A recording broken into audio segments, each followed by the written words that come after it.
of my thumb, something wicked this way comes. Then rang the bells both loud and deep. God is not dead, nor doth he sleep. The wrong will fail, the right prevail. With peace on earth, goodwill to men. It's 1,000 years to Christmas, Mr. Halliday. Wrong. It's here, in this library tonight, and can't be spoiled. Did Will and Jim bring it with them on the soles of their shoes? Then we shall have to scrape them.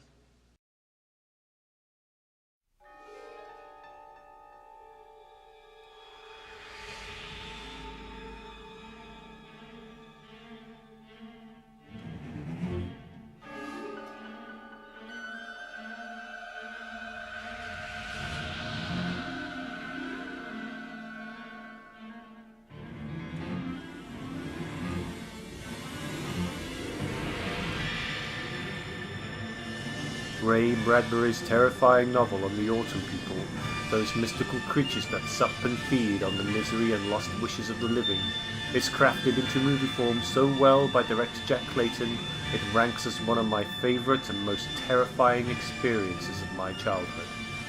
Disney went through a dark period in the latter half of the 1980s, and with the return to Oz, there are few films from that studio as dark as this one.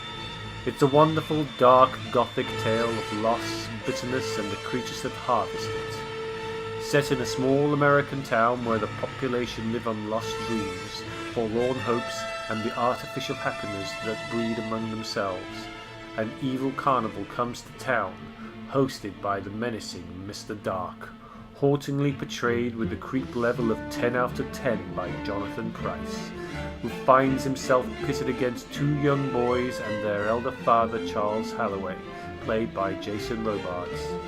With the town's misery being sucked out and the bone marrow of the town's population mysteriously disappearing, the trio find themselves pitted against an overwhelming evil that threatens to consume them as well.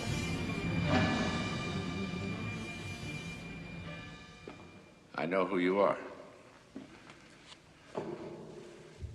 You are the Autumn People. Where do you come from? The dust. Where do you go to? The grave. Yes. We are the hungry ones. Your torments call us like dogs in the night. And we do feed.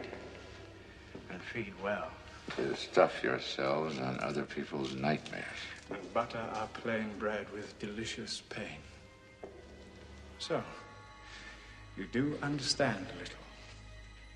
You are known in this town. My father knew you. Your father, the preacher, that half-man. He lived on goodness. Tasteless fare, funerals, bad marriages, lost loves, lonely beds. That is our diet. We suck that misery and find it sweet. We search for more, always. We can smell young boys ulcerating to be men 1,000 miles off. And hear a middle-aged fool like you groaning with midnight despairs from halfway round the world. But through this trial they find a greater strength and hidden dreams within themselves that not only defeat the devil's circus but bring new life and meaning to their hearts, that they not only breathe but live for the rest of their lives. It's a family movie, yes, but one that fits in with its PG rating well. This is one definitely for parental guidance, as a lot of it may be too terrifying for young children and far too uncomfortable for older audiences. Visually, for its time, it is stunning. The camera work is fantastic, and the lighting and the mood done so well, its setting sticks with you for a long time. Emotionally, it strikes a chord with us all. Relying so much on what we have lost or failed to gain, we oft-times forget the beauty and joy that is in front of us.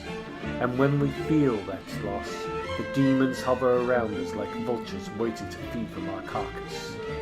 I will never forget the tarantula scene in the bedroom.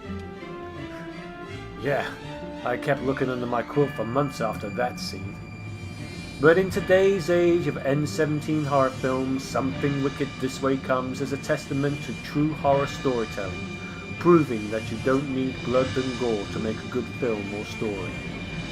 Definitely, I recommend it. Terrifying. Watch.